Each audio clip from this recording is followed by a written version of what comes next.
G'day,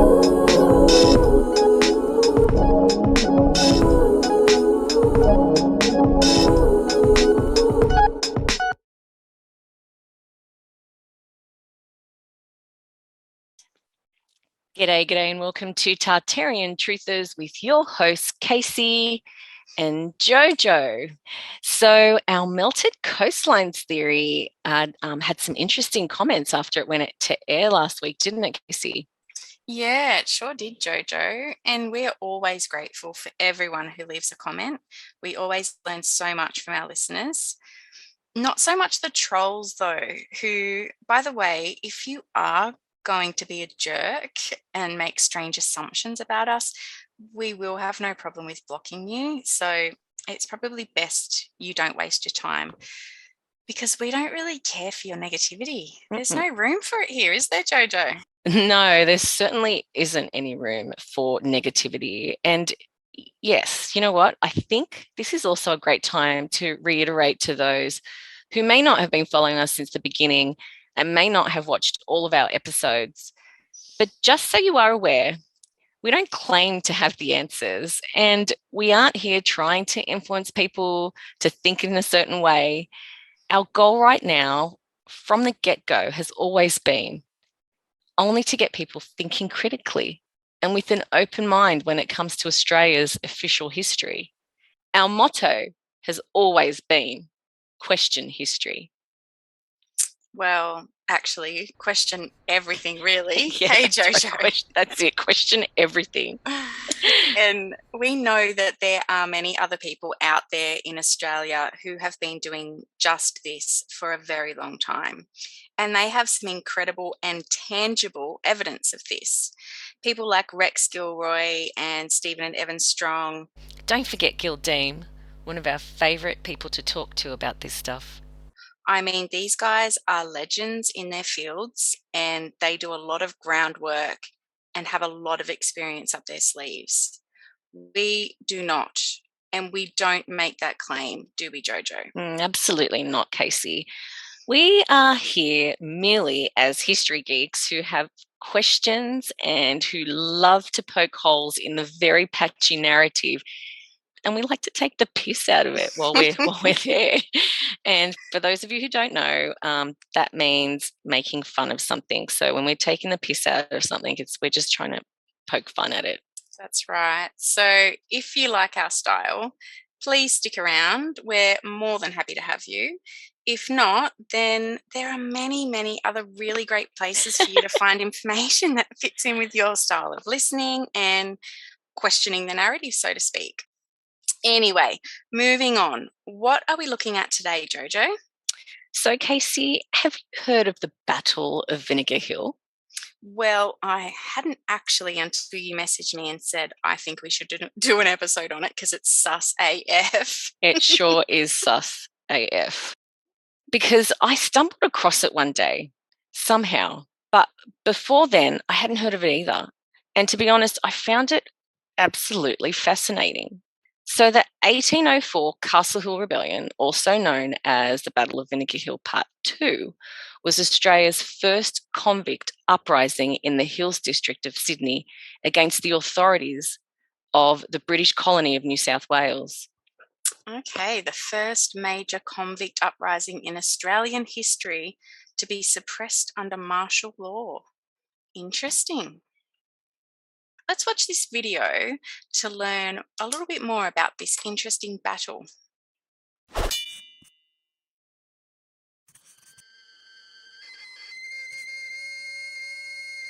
Five men are meeting under a flag of truce, somewhere near the current Sydney suburb of Rouse Hill. Major George Johnston of the New South Wales Corps and Trooper Thomas Anlazark face two Irish convicts, Philip Cunningham and William Johnson. Father James Dixon, an Irish jailbird who does a bit of Catholic priesting on the side, has accompanied Johnston to prevent bloodshed.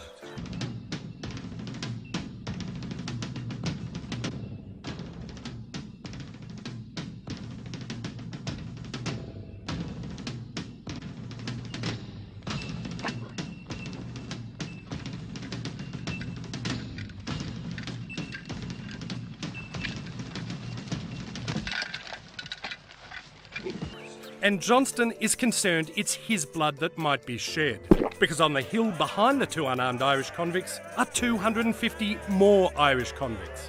Well, mostly Irish convicts. Irishmen? Well, mostly. Well, who were the others? Around that time, according to the official narrative, we had a colony of less than 6,000 people. So if it wasn't only the Irish rebelling, who else was it? And why isn't it documented? Armed with guns, swords, reaping hooks and pikes. Not those ones. Hang on a second.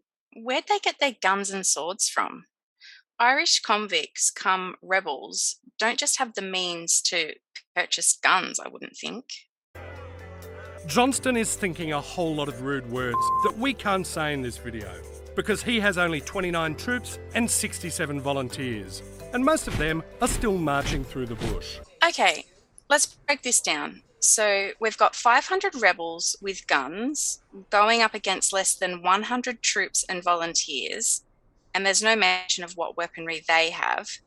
Plus, they're still walking there, so they've got to walk all that way and then go to battle. How far did they have to walk again, JoJo? Yeah, it would have been extremely difficult to make it out to Parramatta back then, let alone Rouse Hill. I mean, how much had been cleared between Sydney and Parramatta by 1804? It would take up to 5 hours to walk from Sydney to Parramatta today with our sophisticated roads and level roads at that. How long would it have taken back then walking through the dense, harsh bushland? Sydney to Parramatta is approximately 25 kilometres and Parramatta to Rouse Hill is another 20 kilometres. In this scenario, the 20 plus redcoats would have walked 45 kilometres to reach Rouse Hill from Sydney. Maybe they took Parramatta River, which would have made much more sense. But it doesn't appear that way in the history books. Your best case, Mr. Laycock. Yes, sir. Detachment! Muskets at sea! Fire! Johnston is in trouble, and so is the colony. Martial law has been declared for the first time in the continent's history, with Australia never having come closer to being conquered by a hostile force. What does martial law mean exactly, JoJo? So according to the free dictionary by farlex.com, it is the exercise of government and control by military authorities over the civilian population of a designated territory. Martial law is an extreme and rare measure used to control society during war or periods of civil unrest or chaos. Wow, okay, that's odd. The need to use such an extreme measure of control on such a small population. I really want to know who else was fighting alongside these supposed Irish rebels, don't you, JoJo? I really do. Hey, what about us? Point taken. Yes. What about our First Nations people? Why were they never mentioned in our historical stories of civil unrest? I don't remember learning about any of the frontier wars until I was an adult. None of this was included in our indoctrination classes at school, was it, Casey? No, our First Nations people were never mentioned in any of the early battles, were they? But when we did a bit of digging into the now recognised frontier wars of our First Nations people and the British settlers, we discovered this quote on Wikipedia. Indigenous Australians, led by Pemulwuy, also conducted raids around Parramatta during the period between 1795 and 1802. These attacks led Governor Philip Gidley King to issue an order in 1801 which authorised settlers to shoot Indigenous Australians on site in Parramatta, Georges River and Prospect areas. Horrible, right? Terrible. So who was this Pemulwuy? This is taken from an ABC News article. Pemulwuy was of the Bidjigal clan and Darug language speaking group. and he began a valiant campaign against colonisation shortly after the arrival of the First Fleet in 1788, starting a 12-year guerrilla war against the British in 1790. A measure of Pemulwuy's success in raiding settlers can be seen in the governor's proclamation outlawing Pemulwuy and offering a reward for his capture or death. In March 1797, Pemulwuy led a raid of 100 Aboriginal warriors on the Toongabbie government farm. It's known as the Battle of Parramatta. A punitive party was formed by soldiers and settlers, and they followed Pemulwuy's group to Parramatta, where they fired on them, killing some and seriously wounding Pemulwuy, Dr. Coates said. As a sign of respect for him, the settlers took him to the hospital, where he recovered.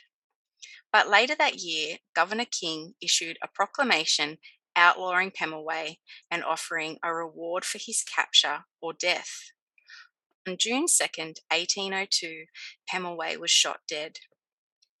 Often dubbed Australia's oldest murder mystery, it's not known who shot the fatal blow.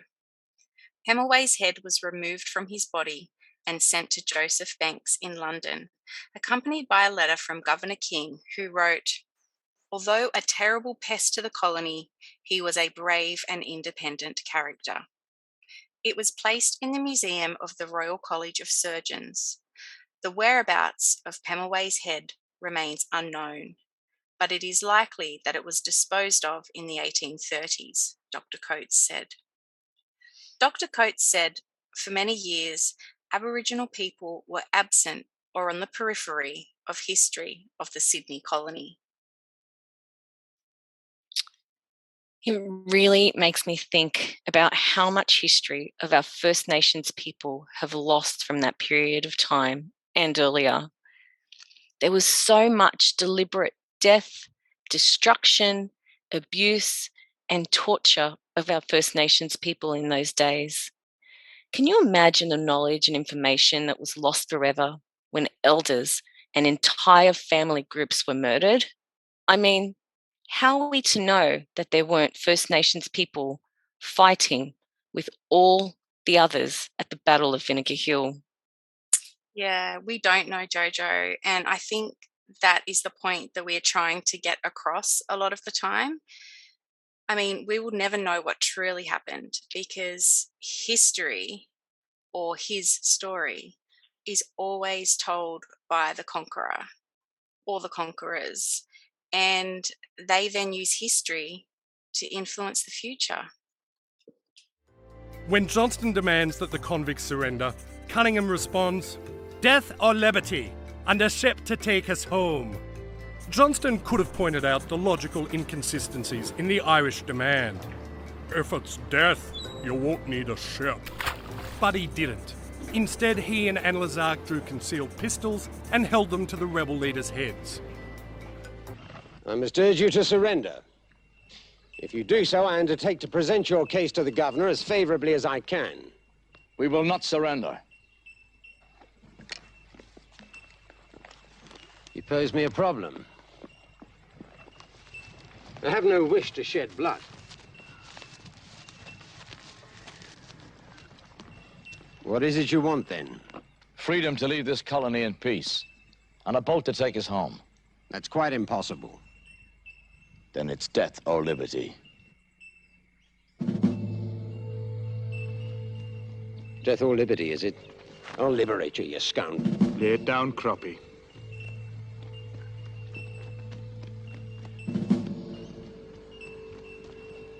Johnston ordered his just-arrived troops to fire on the suddenly leaderless Irish. Trush, schmoosh. How had it come to this? To answer that question, we need to go back in time. In 1798, many Irish, inspired by the American and French revolutions, rebelled against almost 200 years of British occupation and an even longer period of jokes at their expense. Catholics, persecuted by the ruling Anglicans, joined with Republican Anglicans and Presbyterians to form the Society of United Irishmen. So this occupation had only been going on for 16 years. and they were already rebelling. So it must have been pretty bad if they waited 200 years to rebel back in Ireland. But here, it only took 16 years, and they already rallied up a rebel army. It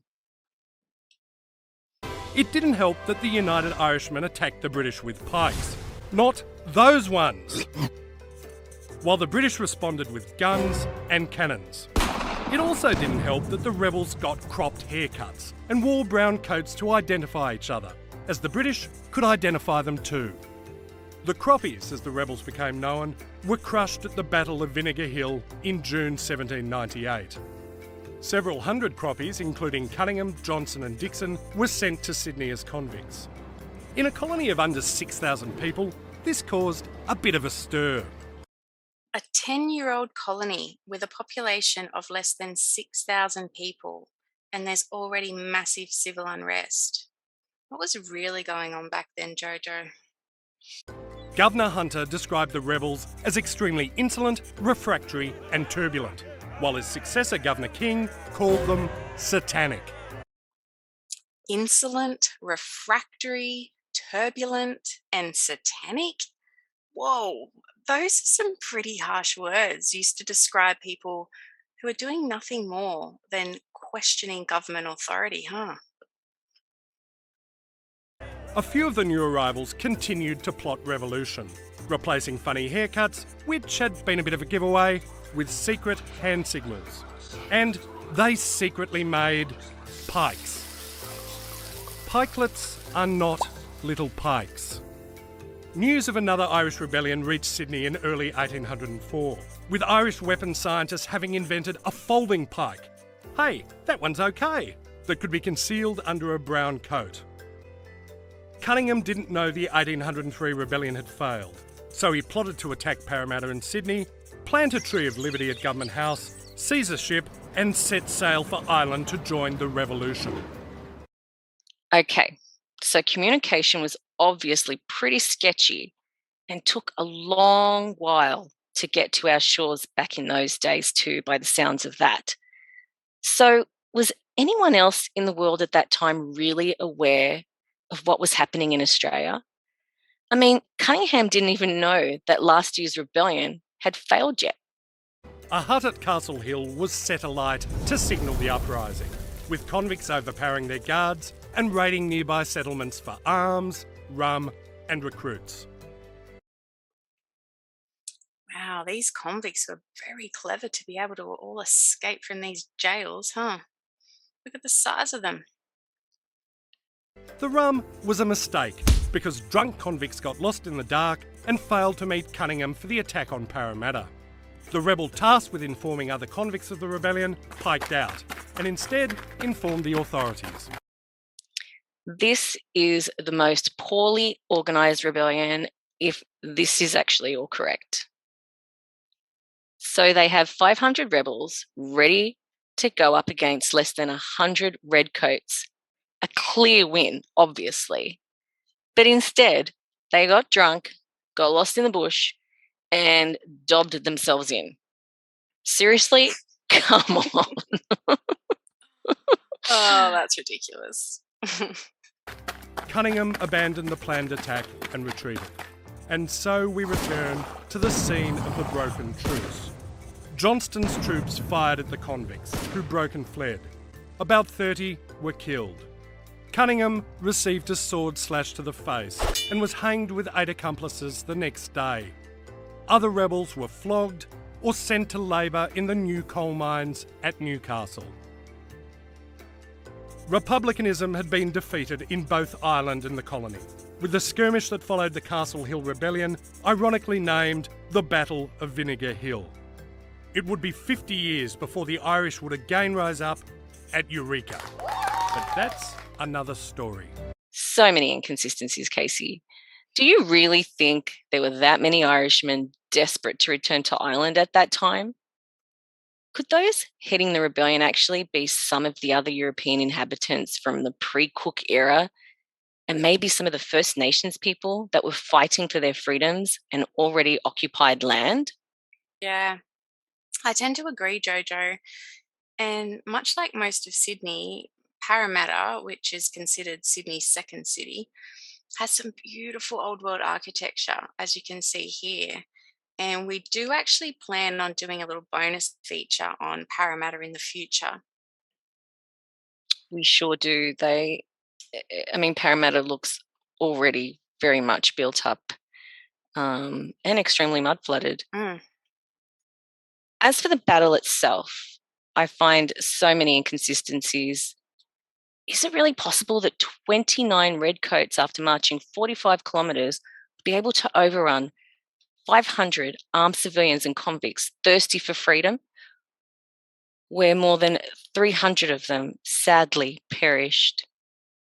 Yeah, it seems really unlikely that that would have been the case. Like you said earlier, Jojo, it just all seems very suspicious. Yes, it's just another historical story that doesn't make sense when we put it under the spotlight, huh?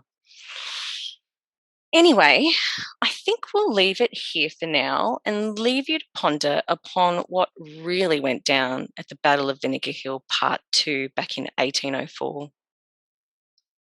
Thanks for watching. Thanks, everyone. Bye. See you next week. Bye. See ya.